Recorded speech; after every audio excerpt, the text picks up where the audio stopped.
Joy Baker-Qualls. I'm the Garfield County Juvenile Officer, and I have the pleasure having with me today Carole Wade, who is the Executive Director for the Garfield County Child Advocacy Council.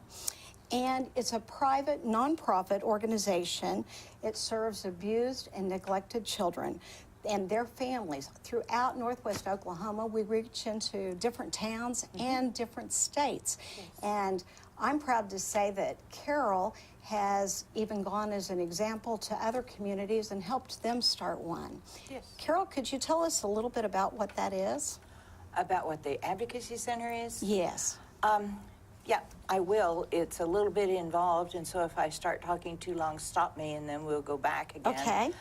The whole idea of a Child Advocacy Center came about because when a child is abused or discloses to someone that they have been abused, in the past, they were taken either to a police station or the Department of Human Services, and then people sat down with them and said, okay, honey, tell me what happened to you in that setting. And children couldn't do that. And so Bud Kramer was a legislator from Alabama. And he won a case, and he said it would have been so much better if I would have had this kind of setting for the child to talk to me.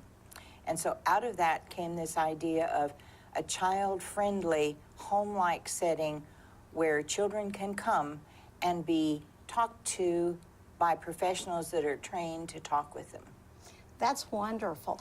And it has been so important in so many of the court systems and to different agencies. What are the different agencies that you work with specifically? Well, can I go back and talk Sure. about the Child Abuse Response Team? Because that will answer your question about the different agencies. The way Oklahoma has approached child advocacy is they want to have child abuse response teams. And here it's called our MCART, or our CART team. And the law actually requires that there be a representative from the prosecutor's office, law enforcement, child protective services, mental health, the medical community, and child advocacy that get together and really discuss all the cases and the services available to families. So in our setting, it's basically the courthouse, law enforcement from anywhere that has a case, whether it's Enid Police Department, the Sheriff's Office, Lahoma Police, any of those. And then we do have dedicated medical people and mental health people from Enid that are part of that team, as well as any child protective services worker from Garfield County, Grant County, Blaine County, you name it. They've probably all been there at some time. How often does the team meet? Team meets every Thursday at noon. Okay. And we discuss the cases that happened since we met the week before. You think, you wouldn't think that we have that many cases to talk about, but we do. We can meet from week to week, and a case is not taken off the agenda until it's resolved some way, either prosecution, a petition, somehow that we know that the case has been resolved. I think the thing that's so beautiful about the MCART team is that each agency has a piece of that pie that maybe makes a whole pie by the time we all get together. Right. And we feed into that. It's all confidential, and it's all the priority ones that have occurred, I think, it's recently. even greater than priority ones now. Right. And it used to be only priority ones. We have to look at child trafficking now. That's something different than we had before, and also child death. And that's hard.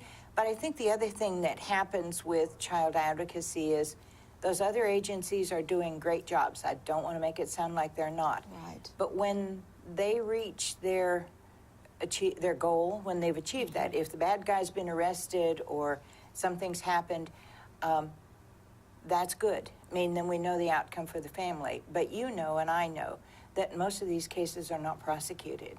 Right. And for various reasons, and it's nobody's fault, but we still have a victim and we still have a family that's struggling with what happened to them. And that's where the child advocates stay involved with that family until the family says, we don't need you anymore.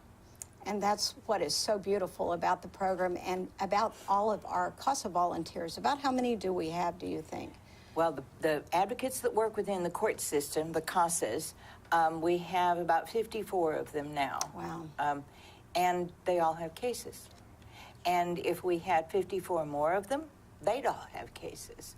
So we're always looking for volunteers to train, and we're trying something a little different there too.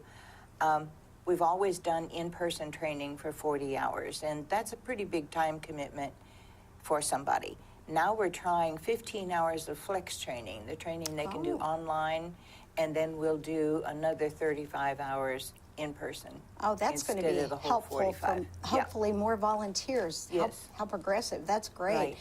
Right. So tell me, if I want to be a CASA volunteer, what would I need to do? You have to be 21 years old first. I would make that.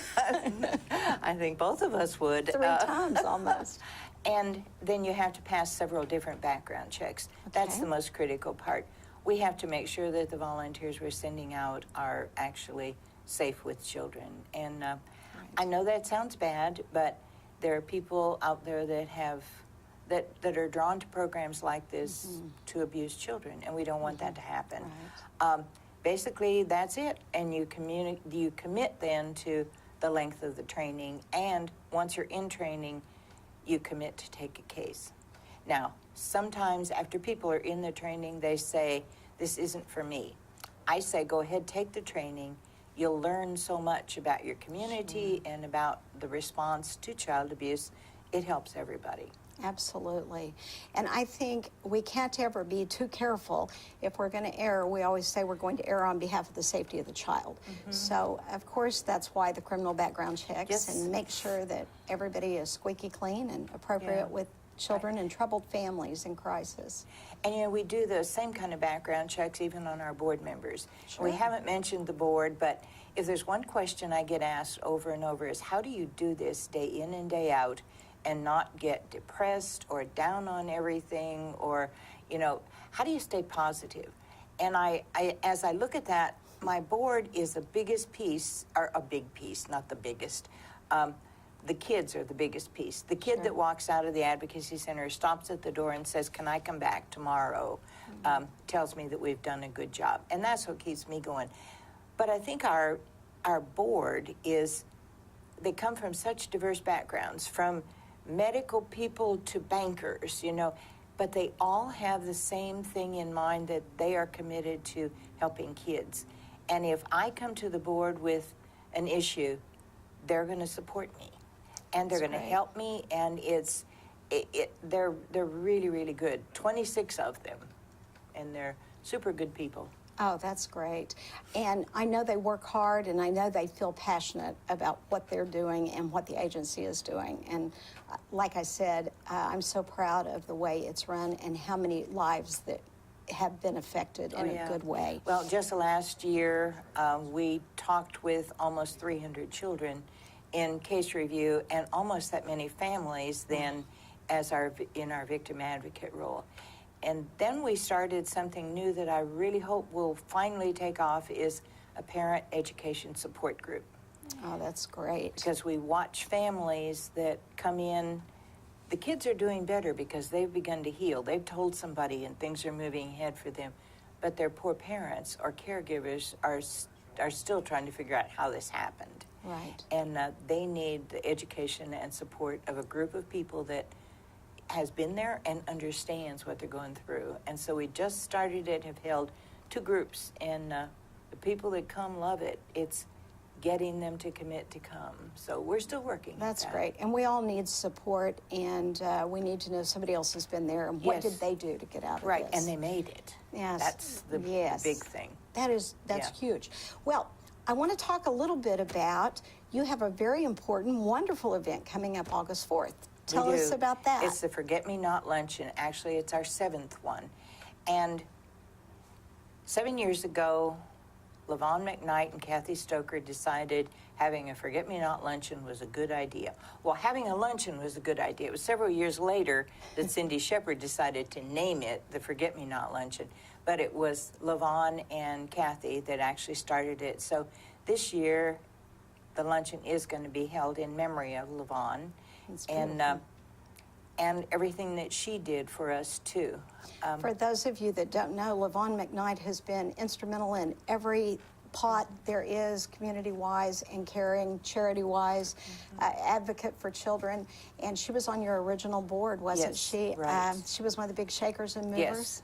Yes. And we lost her this year, and so I love that you're making this to her memory. And Well, it was really important because, like you say, she was really active in the community. And then Park Avenue also helped us to be able to do this. And they sponsor it, and she was really important to them, too. So Yes. they need a little bit of credit for allowing us to have it in her name.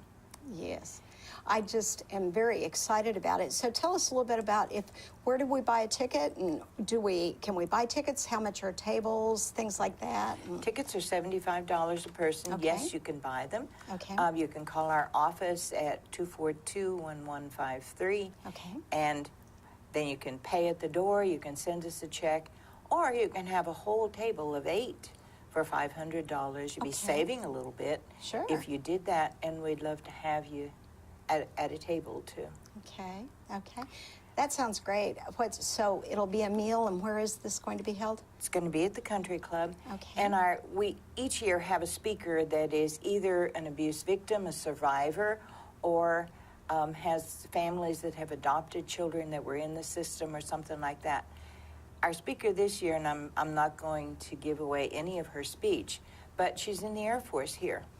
Oh. And it's LaTanya Benson. Okay. And she is a terrific speaker. She's also a CASA. Oh, that's so beautiful. It's she's definitely survived and is giving back to our community. Well, I look forward to it, and I hope to encourage everyone to please get your ticket, buy a table, buy 2 tickets, and attend. And we are a nonprofit organization. Can I tell you one more thing? Please. Mystery boxes. We Oh, have those are little fun. $20 mystery boxes, and you buy them, but you don't know what's inside. It may be a nice gift. It may be a beautiful bracelet. We have our really nice perfume, all kinds of good things. Or it may just be a saying that says, "Nothing you do for children is ever wasted," or something like that. But That's whichever usually it what I is, get. me too, but I don't even get to play in this game. But we keep all those boxes together, and then at the end of the luncheon, everybody opens them at the same time. It's like Christmas morning.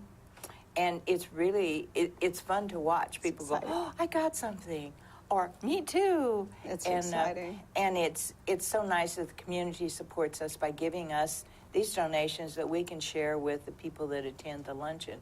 So come and buy a mystery box. I will. I do every year because I know I'm going to win. I just encourage everyone to please attend August 4th. Call the Child Advocacy Center, get your ticket, get a table of tickets, and I promise you, you will feel so good about yourself when you leave and what you've done, and you'll know more about this wonderful program in our community. Thank you for listening. Thank you, Carole. Thank you.